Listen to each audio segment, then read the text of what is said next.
Hi everyone.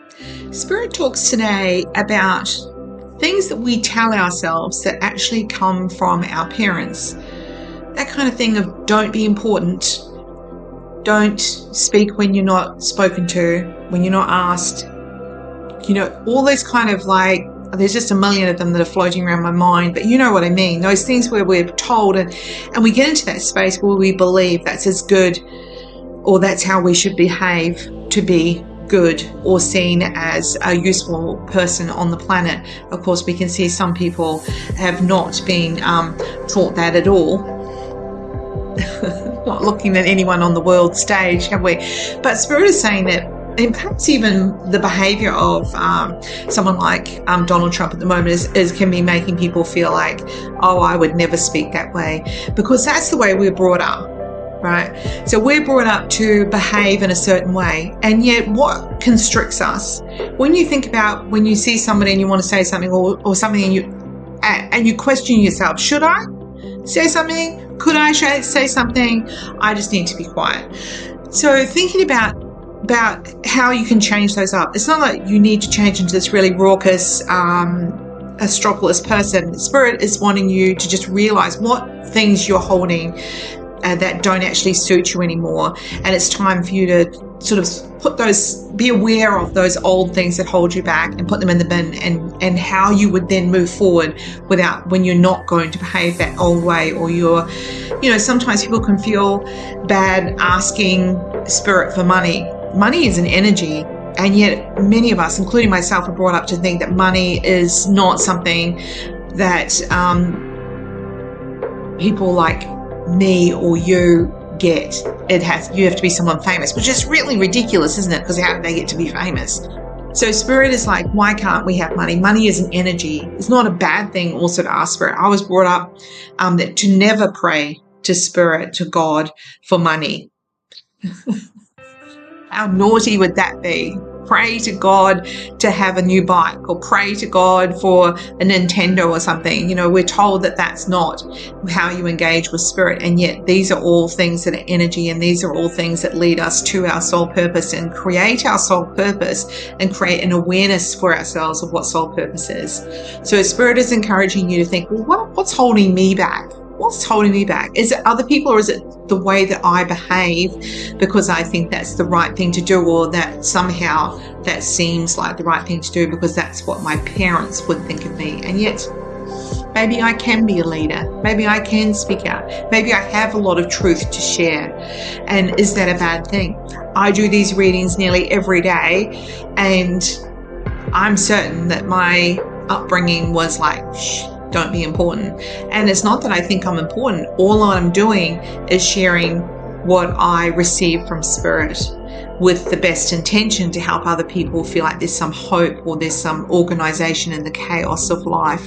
So for whatever reason it seems to be, I've stepped out of that comfort zone to do this.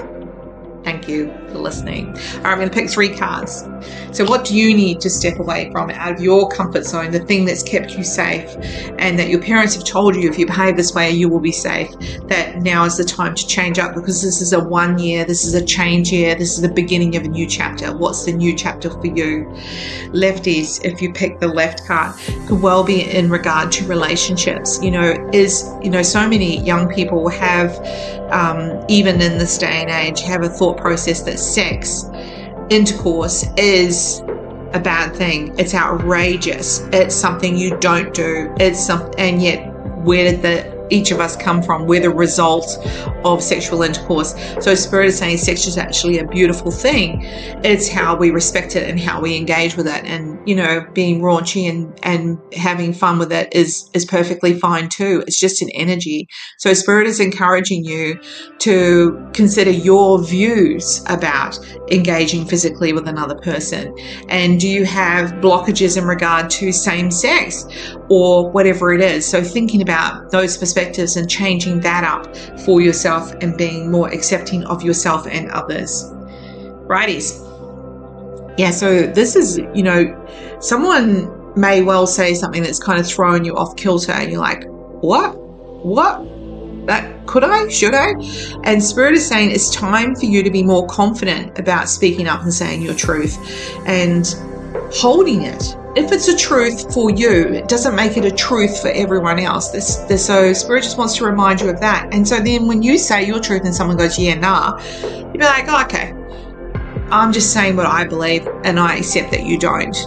So it's not getting angry or upset with anyone. It's accepting. It's accepting and understanding the intention and understanding the diversity of us all in our mind and in our thinking processes. So Spirit says, be confident, but not discriminating against others when they don't agree with you.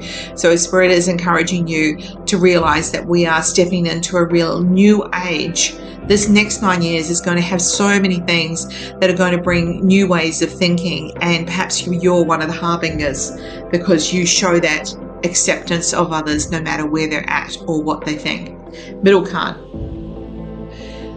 Yeah, so this card I think is quite pertinent that I've noticed a lot of clients are feeling a considerable amount of anxiety of what's happening on the world stage. Quite rightly so. And that sense of I can't control, everything is bad, nothing is good, I can't change anything. And Spirit says sometimes this is world karma, and taking it back from that macro, that big world stage type picture, bringing your stress level back to where you are right now is the most important thing, because looking around at what's not working or what doesn't look like it's going very well or it's not very humanitarian, it's tragic, it's whatever it is. Spirit is like, that's a bad space to be in. It's having an awareness of that, so not ignoring it, having an awareness, knowledge and understanding of that, and then focusing back into your microcosm, your family, your relationships, your community. What can you do that sets that little light out around you? And engaging with the anxiety and just listening and understanding is one of the most beautiful things that you can do. Listening and not judging and taking it back into here within you. When you say, I can't do anything about that, may be true, but you can do what you can do about this and who you're engaging with. So remember that you make all the difference to all the people around you. Enjoy.